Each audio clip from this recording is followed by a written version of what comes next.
Love, light, peace, and abundance, y'all. We're back for another episode of Pulse. I always do that. Poetry Unraveled.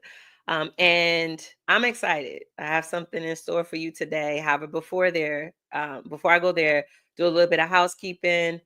We are on April 8th. Well, the week of April 8th. And if you haven't already, reach out to Post Poetry on all social media platforms and check out the latest episode. We are very excited. The magazine itself just had its first open mic.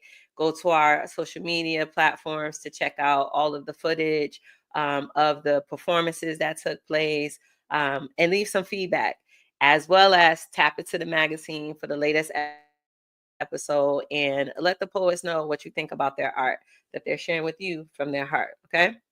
Now, today we're going to do something a little different here at Poetry Unraveled, and I'm really excited. We were blessed and fortunate to be presented with an opportunity to have our very first guest this evening. And I'm excited to see what it will unfold with this transmission. I opened the space, I cleared it out. So we shall see what comes through. And without any further ado, I will bring our guest on for this evening. Hey, how you doing? Welcome. Our guest this evening is the king himself, Anthony Aceyon Owens. And it is an honor to have you here with us. So if you would introduce yourself to our listeners today. Hello, my name is Anthony Aceyon Owens. I am a visionary. Reason why I go by that, because I'm involved in many things. I'm an actor, a director, a poet, a coach. I am also a plus size male model, and just overall a child of God. So I'm a visionary of what I see in my life and what I want to do, and I push for it. And I don't want to just be categorized in one thing. So I'm based in Rochester, New York, born and raised. Yeah, I'm proud to be proud Black man, loving my life, loving my family, pushing for the best of me, and yeah, that's it. Beautiful, beautiful. So it sounds like you are a multifaceted creative. Is Most that definitely, okay? most definitely. So what is the motivation behind your creative inspirations? Life for me is life. Mm, I get inspired by the simplest things. mm, Sometimes, and it's weird where it would decipher too, because sometimes I get inspired. For example, I show you right now some artwork I get inspired to do. Um, Excuse the mess, but I was bored one day. I decided to make mm, this, and it was mm, just a piece that I constructed with some paint because I was just sitting around the house, wasn't doing nothing. I said, you know what? That's saying something to me. Or I mm, get inspired to write. Or if I'm, for example, when I was at your open mic with Ashanti, mhm, sitting there watching all those different poets, even though I've gone to open mic after open mic and I've always been inspired, it's something that each mm, voice brings to you, you know. And with mm. it being a new True. batch of people from out of town, I was inspired to put the pen to paper and write something. You know, Nice. it's all life is just what really inspires me. You know, that's why every time I wake up, I say I'm blessed to see another one because I'm blessed to allow my inspiration to go further. You know, Yes, yes. So you also mentioned being a child of God. So how or do you connect or have a relationship between your creative expression and your relationship with the Most High? yes, I feel like in some cases, God puts us in the situations, right? Like I'm not, I ain't got the perfect attendance in church. You know what I mean? I ain't got perfect attendance, but I have a perfect connection with my creator. So, because we all perceive what God is in different ways. And I believe my creator is hilarious to begin with because he wouldn't have put us in a situation he put us in without having a sense of humor. I believe Mm. he's artistic to no end because you see all the different creations in the world and in the universe. And I also feel like he allows me to, can I curse? Of course, you can be free. He allows me to fuck up and then get back to the drawing board and redo it again. Like, all right, you messed up that time. Go back and Mm-hmm. try it again. See where you messed up Mm-hmm. at now. He allows me to steady grow. So, yeah, my spirituality is strongly influenced with my creation because if Okay. it wasn't there, it wouldn't be me. Do you have any vision or foresight of messages or the divinity within your artwork? Um, Sometimes I would see, like for example, when I'm writing, I would see it ahead of time. Like in a Mm, story, in a film, I would see what's being, and it would push me to write it. God would allow me to see everything that's played out, and I would just mm, try and not catch up to what the images he's sending me. On other times, if it's really something deep within my heart, I would feel it. I would have to go through that pain mm, and that struggle and then write about it, i.e., mm. my divorce, my loss of family, just overall, and it's not, you can turn an ugly situation and make it into a beautiful one. You just Transmute have to it. use oh, yes, you can. Use those big Mm. words. I love them. Transmute it. You transmute that shit. But yeah, true. You can do that. You reverb it, like, and it works though, and it's therapeutic for me. Mhm, My mhm. artistry is my therapy. That's that. So one of the things that I've spoken about is the idea of how poetry can be utilized as a tool for healing, right? And Mm-hmm, many of us that feel deep, right? We have this divine connection to to source and to all that is, right? We feel things differently. So we have mm-hmm, to get it out of us, right? And like you said, oftentimes it comes from the experiences of our walk, right? Of our mm-hmm, own development, of our connection to who we identify with, right? We say source over here, but we're universal. So, mm-hmm. whoever it is, we welcome. Um, and that translates through our art. And it's like a blueprint or a map to help others through their healing as well. So do you Mm-hmm. identify in your own art in that same principle? Maybe you express it a different way, and if so, be free, say it however it resonates with you. But do you feel that that's part of your, I don't know, your calling, your gift, your assignment, to be able to express what you've gone through your art, to be able to be an example or an inspiration to others that may be coming, Uh, behind you on that path? I most definitely do identify with that. Hmm. Long story short, I discovered my poetry when I was in the ninth ward at a hospital up here, a local hospital called Strong. I was in the Mm. psych ward.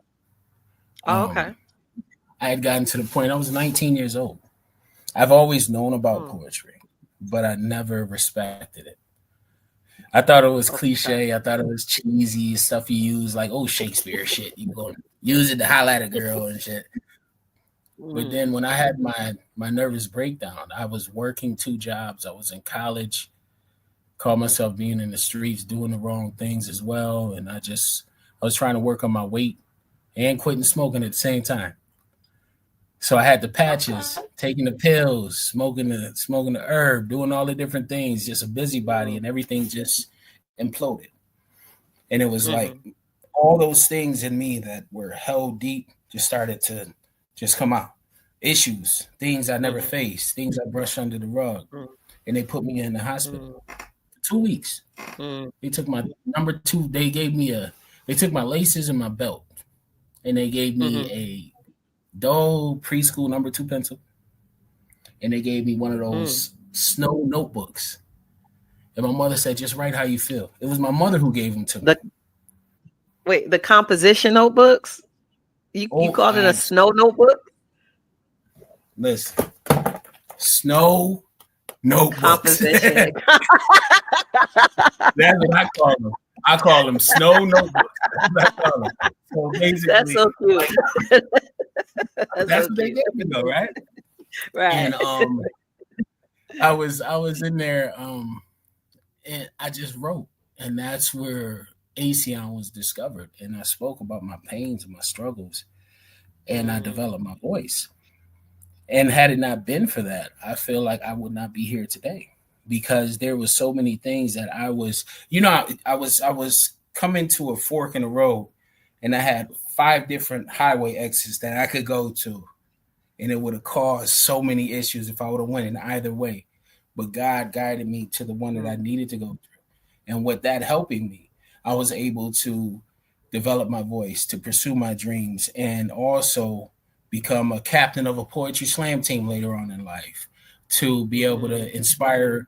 And then with that, through that avenue, I was able to coach teams with Brave New Voices. I was able to interact with artists throughout the country. I'm an international slam poet. You know what I'm saying? People Congratulations. thank you, thank you. Like I've gone to You're Jamaica to welcome. perform for people. You know what I'm saying? Like Mm, I've been blessed in many ways through developing my voice, through challenging these issues within me that I refuse to look at, and now I take them on full fledged. So yes, poetry saved my life, and yes, it can definitely help inspire others. And I hope that my struggles and my successes and my failures, which have been public, my successes, which have been public, and my struggles, which have been public, I hope it inspires others to do the same because honestly, you can't tell me shit. I love me. And I there know was a that's point right. when I did. I know that's right. There was a point when I couldn't. There was a point where I was afraid to love me. I love me. Shit. I'm a sexy fat motherfucker. I love me. I know that's right. But it took time to be able to do that, to embrace Right. me and love me for all my faults, all my praises. And believe me, it's not cockiness at all. I Hmm. try and remain humble as possible, but it is a self love that I had to develop because for Hmm. so many years it was shot down. You know what I'm saying? So Hmm. I hope it does inspire other people to feel the same way. Don't ever let somebody dim your light. God gave you that star for a reason. Let that shit shine. Hmm. Don't let anybody Hmm. take it away. So yeah, I hope it Right. does Nobody inspire. has the right or the power. No, nobody Exactly. can actually take it, but we can give it away or we can forfeit it, right? But nobody can ever Exactly. take because what's yours is yours, right? Right. Most So definitely. much of what you shared, so much just it so much came in. One of the ideas that I want to highlight is a lot of times, when we do this human walk, right?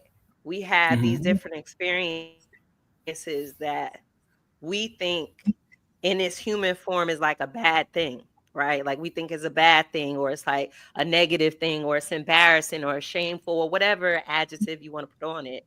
But Mm-hmm. actually, it's exactly what was supposed to happen to get us to where we're supposed to go. And that's one of the principles that we speak about.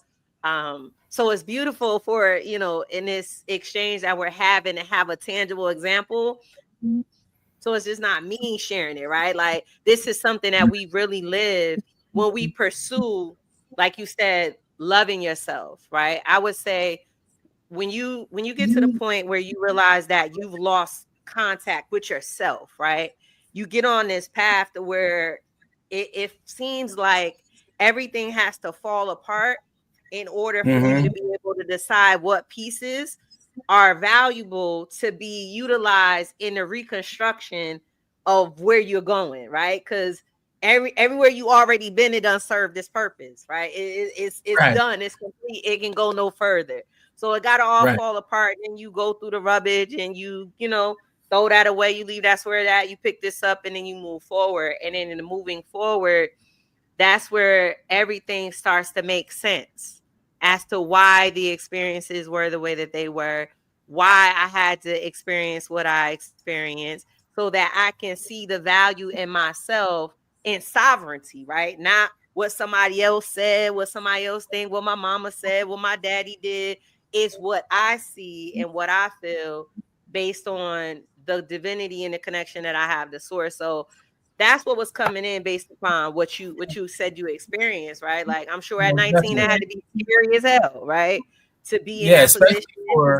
especially for someone who was 19 who didn't have a voice. There are a lot of kids out here. Uh-huh. A lot of, I mean, case in point, the Kia boys, the whole Mm-hmm. situation with cars. There's a lot of young men and young women who are following behind other people instead of being the leaders themselves because they don't know their Right. voice. They don't know their value. Right. So they're allowing other people to Mm-hmm. influence them and putting them in Mm-hmm. situations where it's going to ruin their life. Whereas Mm-hmm. if they had that voice inside them, that inner strength that says, "Hold up, nah, I ain't doing this shit. No, I'm not getting involved with this. No, we shouldn't be doing Mm-hmm. this." It will be a lot less situations, a Mm-hmm. lot of scenarios in the world with people if we actually like take hold of our value and we say, "Nah, I'm not doing Mm-hmm. that shit," or "No, this isn't right for me," or "I don't need Right. to be in that relationship," or "I don't need to be dealing with that man or dealing with that woman," or what have you. A lot of things will be Mm-hmm. different. So, with this journey in my life, which I go through, it's funny that you said that about everything falling apart. I feel like Mm-hmm. God. I was talking about this with my first love. I feel like God puts us in this situation where every so many years we're hit with a pop quiz, and He wants to Mm-hmm. see how we pass, how we deal Mm-hmm. with things. And if you pass, then you go on to the next level. In some cases, a lot of people don't pass that pop quiz, and situations happen, prison, death, what have you. God puts Mm-hmm. us in these trials and tribulations that He know we can handle, but He wants to see how we do. And Mm-hmm. with me, in my situation, I've gone through many times with pop quizzes, and I've hit the wall plenty of times where I'm thinking I'm soaring high and I'm good, and poof, everything fall apart, and I got to get back up and put those pieces back together and restructure something better, trying to move on to the next Mm-hmm. level. It's okay with hitting Mm-hmm. the wall. It's about you getting your ass up and rebuilding and keep pushing. A lot of people can't. They're afraid to get up and rebuild, and it's okay to let go of old things and move on. Mm-hmm. You got to grow. That's a fact. That's a fact. So And I think another key to that. Oh, go ahead. Are you? no, I was going to show you something while you were talking. It's I don't have it here with me right now. I'm in my office right now, and I'm looking at I had this book I was going to show you about shadow work. Mm-hmm. Basically, that's the journey that what's really helped me to get to that level is shadow work. Um, Mm-hmm. you have to look at yourself, man. You have to look at all the shit you've done, everything you went through, and play it all the way through. Mm-hmm. Look at all the things you went through, and find out your faults and learn what not to do. You know what I'm saying? It's about really facing you and being honest with yourself and helping and wanting to grow and be better. You know? Mm-hmm. Mm-hmm. I think another layer to that that would be beneficial is to understand that growth is not linear, right? It's circular, cyclical. It's cyclical, right? So sometimes what Cyclical. feels like bumping our yes, the big words, right? Let me get my Cyclical. notepad. Cyclical. I like that too. Yes. So oftentimes what feels like bumping our head into a wall is really us busting through to the next layer, the next level of our growth, right? And what feels like Right. a repeated lesson of I keep going through the same thing is really, again, busting through to the next layer or level of that growth, of that awareness, right? So you take what you learned from the last time and you apply it in this situation, and then you bust through to the next level of growth, just like when the seed busts through the ground, right? You know, first the roots bust out the seed, right? You don't even see the roots, but it is No. busting through, and then next thing you know, the sprout comes out, right? But the roots already bust through, so it's like a continual evolution of growth. So everything is happening exactly how it's supposed to.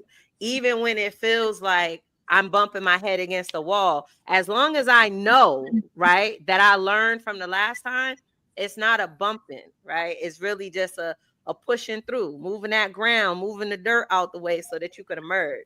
Now, for people who may be experiencing the lack of growth or the lack of awareness, right, it may be a bumping of the head, but it's only to redirect you to get to the point where you recognize, oh, that's what I'm supposed to be learning from this situation. Oh, let go of the fear, letting these people go. Oh, okay. Oh, using my voice and listening to the part that say, I don't really want to do that. Oh, okay. Yeah. And then you move forward from there, right? And it's funny that you brought up the Kia Boys because it's crazy that they nationwide, right? Like that Right. whole movement is everywhere. It's where I'm Right. at, it's where you at, it's where I'm from. They everywhere. So that type of influence is powerful, right? But it got to be cultivated in a positive way, right? So those are Mhm. leaders. Those are leaders, but they're leading people down a path that's not productive. Right. I tell you what, boy, let me run across a kid, boy. I'm whooping that ass. I'm sorry. You ain't but they I had to switch cars, switch insurance companies because they wouldn't take my car because of the brand of it. I said, this I'm gonna whoop somebody ass, boy. Let me anyway, moving back to what you were saying. You just had me had a thought. Cost me $200 in insurance extra. Anyway, so back to what we said. The idea of what you're saying about Yes, bumping your head in the same mm, scenario is like the fleas in the jar idea. You put them in the mm, jar and they keep hitting their head in the jar, and eventually when you take the lid off, mm, they won't jump no higher because they know they're mm, programmed to think that. And in many cases, mm. in some surrounding areas, we have been programmed to think that you can't go any Yes. higher. You know, Mhm. you can't go past that. And it takes Mhm. just those slim few who actually are willing Mhm. to take that chance and go above and beyond just so they Mhm. be able to grow. Because you're Right. right, you got roots here and then you got the plant growing here. But if the Mhm. roots are growing strong and the plant is refusing to accept that photosynthesis, the roots are just Mhm. going to be strong. That plant is going to be a dub. Now, Mhm. if you're willing to push further, you can succeed. And I Mhm. believe that's one of the things what I feel within me is that I'm willing to push further and go Mhm. beyond because I'm not Mhm. what you normally would see or what you I'm not the leading man type, but I will be. You know what I'm Mhm. saying? Mhm. I am Mhm. not exactly the quote unquote poet type, but I am. It's just automatically what they Mhm. have programmed in their mind, what they see. And it's like, no, that's what you see, but this is Mhm. what I see. I don't have tunnel vision. I see everything, you know? And I feel like as Mhm. a people, and I mean this in general, as a people, Right. we need to see beyond the tunnel vision. We need to see Right. everything. We need to Right. see it all because we are involved in it all without knowing. The world wouldn't be Right. able to revolve around without us. You feel me? Right. I think that's why visionaries are so important, right? I think about and I'm not well versed studied on this. However, I think about the Renaissance period, You could have right? fooled me. And I said it again. You could have fooled me. Well, I'm speaking about on this particular topic with the Renaissance period. Thank you. I'm trying to say, okay. With the Renaissance period, the influence that art had, right? And how generations, here we are generations later, and still teaching and reading and learning about these artists from so many hundreds of years ago, right? So when I think about where we are currently in alignment with what you shared about the people and the culture and being able to see, right? That's why it's so important that the visionaries respond to what speaks to them, right? So whatever seed has been planted in you and me and anybody else that's listening, it's important to respond to that seed because whatever's going to grow is going to be an example to speak to, to other people to respond to the seed that's in them too. But if you don't respond to the seed in you, and I don't respond to the seed in me, then who's gonna be the example? Because all the examples before they did, right? Like they gone. Exactly. So it's the Exactly. emergence of the new visionaries, right? The new examples that's going to be the catalyst for the new earth, the new future that we are bringing in, right? That we all see is desperately needed, but everybody doesn't have the voice, everybody doesn't have the courage, everybody doesn't have the vision to be the leaders, the at the forefront, right? Right. But we I'm do, a right? I'm a part of this poetry collective, which is more than just poetry. It's called the Honey Dripper Collective, Mm-hmm. and it's loaded with artists who are multifaceted like myself. It's a national, international collective. If you ever Mm-hmm. see something with a hive, a beehive with a honey dripper logo, Okay. that's my squad. I don't want to get it. Let me see. Hold on 1 second. Okay. Sorry, just got to show you this real quick. Okay.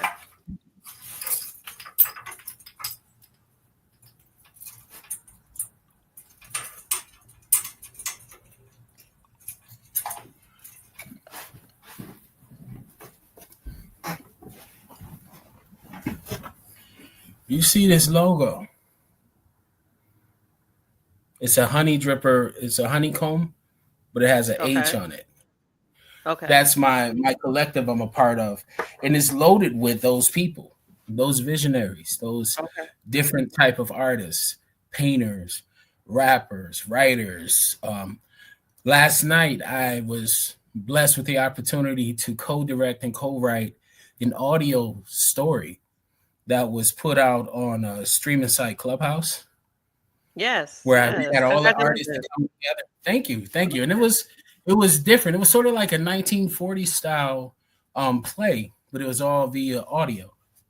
Okay. So Okay. I was, I've got my poets together in the Honey Drippers, and we put it out there. So there are people out there, and it's not, Okay. yes, you go ahead. So Sorry. on that note, no, you're fine. In respect to the time. So on that note, will you share with everyone who may be listening that's interested, multi-talented, multifaceted, where to get in contact, where to find out more about the Honey Drippers, and then share where people can find you to support you and your art to learn more about what you're putting out into the world. Okay. You can reach out to the Honey Dripper Collective via Clubhouse. You can also reach out through me, Aceyon Owens, Aceyon Owens on Facebook, Aceyon on Instagram, TikTok. It's Aceyon Owens. I don't promote the other ones. And you can con you can contact my email aceonowens@gmail.com, but I would prefer you hit me up on the streaming services, on the social media platforms, and we can always build.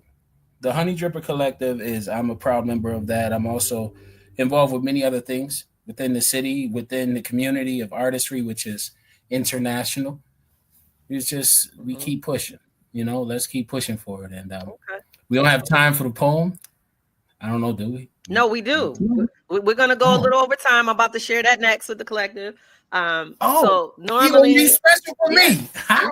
yeah. So normally we're at the point where I will share a poetic expression to conclude today's transmission. However, since we have a guest, we're gonna ask him to bless us with a poetic expression before we close out today's transmission. And it is my will that you received what was divinely placed here for you from source, and that you like, share, comment, leave your feedback, so that we know how it resonated with you today. So on that note, you have our attention, Aceyon. Awesome. Thank you for having me again. So there was this video of Barack Obama walking through the audience to Jimmy Carter's funeral. And as he was walking, he had this Obama's cool. He's smooth. And somebody dubbed under him the song by Rich Homie Quan, I'll be feeling like the man when I walk through. And then someone else commented on it and said, Maya Angelou's words, I come as one, but I stand as 10,000. And that poem, that whole line in the scenario just had me think of me as a person, as a man. So I wanted to write this real quick. So it's Maya's words mixed with Obama's walk, socially influenced, a reminder of my greatness. I come as one, but I stand as 10,000. Maya Angelou said that. And how convenient it be for a queen like she to give a king like me jewels to never forget my savagery. That alone speaks volumes when you think of it. Mother Angelou being a woman, a descendant of Eve, who came from Adam's rib, an ancestor of me, and we create a unity of God living in one image. And Eve having bitten the forbidden fruit, was able to know the difference between good and evil before Adam, so she hipped him the game. And now it feels like woman just did it again with hopes of repentance, of making sure that this man remembers his roots and knows that worth. Or me knowing my worth, that's more than just 3/5 of a man. So she was reminding me, don't be a partial thinker when it comes to the value of my life.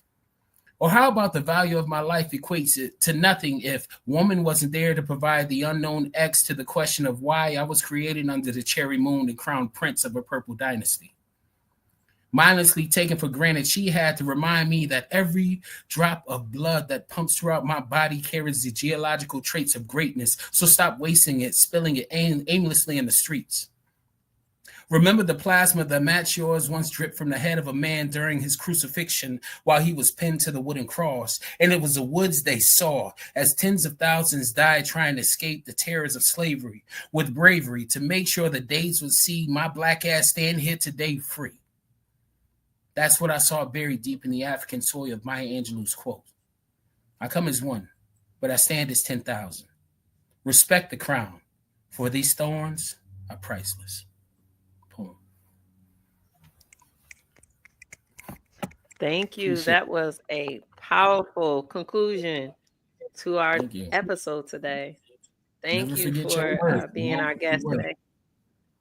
Thank you for having me. Yes, Aceyon absolutely. Owens. Hit me up, Aceyon Owens, on Facebook, Aceyon Owens, Instagram, TikTok, all those good things. And thank you for having me, Queen Essence. Thank you again. Until the next time, y'all.